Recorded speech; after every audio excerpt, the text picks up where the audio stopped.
የሰው ልጅ ከተሰጠው ሰዓት ምን ያህሉን ይተኛል?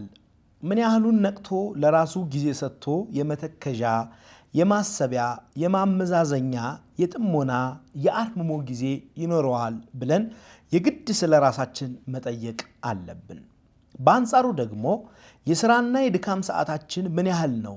ስግደት መስገድም ምግብ መመገብም እንደ ሥራ ስለሚቆጠር የሰው ልጅ ለአእምሮ እረፍት የሚሰጠው መቼና የት ቦታ ነው ማለት ከሁሉ የበለጠ ጥያቄ ነው። ግን ደግሞ ምንም የማይወዳደረው ጥያቄ አለ።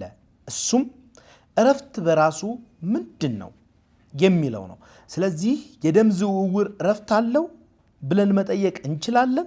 የልብ ምትስ፣ የአንጎል ስራስ ያርፋል? እርግጥ ነው እግርና እጅ ወይም ምላስ እረፍት አላቸው። ግን ደግሞ የሰው ልጅ የትኛው አካሉ ነው በከፍተኛ ደረጃ ሰው የሚያሰኘው? የማይጠፋው ሞተሩ ልቡ ነው ወይስ ራስ ቅሉ?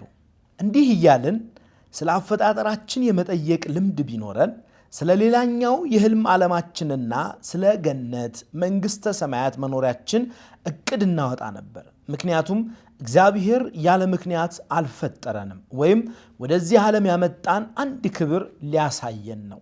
ግን በኃጢአታችን ምክንያት የብዙ አይነት ህልም ባለቤት ሆነን። ለምሳሌ ክፉ ህልሞች የኛ አልነበሩም።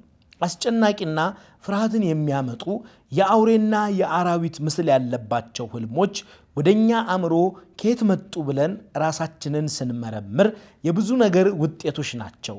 የኃጢአት፣ የክፉ ጸባይ፣ የባዕድ አምልኮ ወይም የሰይጣንና የአጋንንት ብለን ብዙ ለመመለስ ብንሞክርም ግን ዋናው ነገር የነፃ ፍቃዳችን ውጤት እንደሆነ ስንቶቻችን ነቅተናል? አዎ፣ ነፃ ፍቃዳችን ከፈጣሪ ሕግ አስወጥቶ የጨለማውን ህይወት አለማምዶን ባመጣብን ፍርሃት የተፈጠረ የውስጥ ዓለም ስቃይ ነው። በእርግጥ ለዚህም የሞት መንገድ የከፈተብን ሰይጣን በጠቆመን የጥላቻ ድምፅ ምክንያት ቢሆንም ግን በውድ ዋጋ ቢገዛን እንኳ የማይተመነውን ፈቃዳችንን አስነጥቀን የመጣብን የነፍስና የሥጋ ጦርነት የውስጥ ዓለም ግብግብ ነው።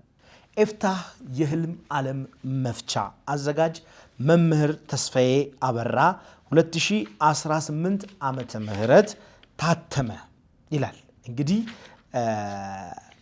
ይህ መጽሐፍ ብዙዎቻችሁ በጉጉት ስትጠብቁት የነበረው በጣም መምህራችንም መምህር ተስፋዬ አበራ እጅግ የለፋበት እጅግ የደከመበት ደከመኝ ሰለቸኝ ሳይል የብዙዎቻችንን ጥያቄ ለመመለስና እንዲሁም ደግሞ የተለያዩ ዋቢ መጽሐፍቶችን አጣቅሶ የተለያዩ የአባቶችን ምክር ጠይቆ እነሆ ዛሬ ለፍሬ ያበቃውን መጽሐፍ ሊያስመርቅ ዝግጅቱን አጠናቀቀ። ቅዳሜ ከቀኑ 6:30 ጀምሮ መገናኛ ማራቶን ህንፃ ዓለም ሲኒማ ላይ ሁላችንም ተገኝተን ይህንን የመጽሐፍ ምረቃት ፕሮግራም እንድንታደም ተርቢኖስ መንፈሳዊ ሚዲያ ጥሪውን ያስተላልፋል። መምህራችንም የልፋቱን ውጤት የሚያይበት እንኳን ደስ ያለህ የምንልበት ወደፊት ላሰባቸው ላቀዳቸው ብዙ የማይነጥፉ በአእምሮ ውስጥ ያሉ ዕውቀቶቹን በነፃ እንዲሰጠን እንዲያድለን ለኛም ደግሞ ብዙ የምንማርበትን እንዲሰጠን መልካም ምኞታችንን የምንገልጽበት ልዩ መርሃ ግብር ተዘጋጅቷል። በዚህ የመጽሐፍ ምረቃ ፕሮግራም ላይ ተገኝተን እንድናበረታታውና መጽሐፍ የገዛን በኦንላይን መጽሐፍ ስንገዛ የነበርን ሰዎች የገዛነውን መጽሐፍ ተረክበን እንድናነበው ኤፍታህ የህልም ዓለም መፍቻ የተሰኘውን መጽሐፍ ለወዳጅ ዘመዶቻችን እንድናጋራ ተርቢኖስ መንፈሳዊ ሚዲያ ጥሪውን ያስተላልፋል። ቅዳሜ ከቀኑ 6:30 ዓለም ሲኒማ መገናኛ ማራቶን ህንፃ ላይ የሚገኘው አዳራሽ ላይ ሁላችንም እንድንገኝ በአንድ አዳራሽ ውስጥ ተሰባስበን መንፈሳዊ ስራዎችን እንድንሰራ ጥሬን አስተላልፋለሁ።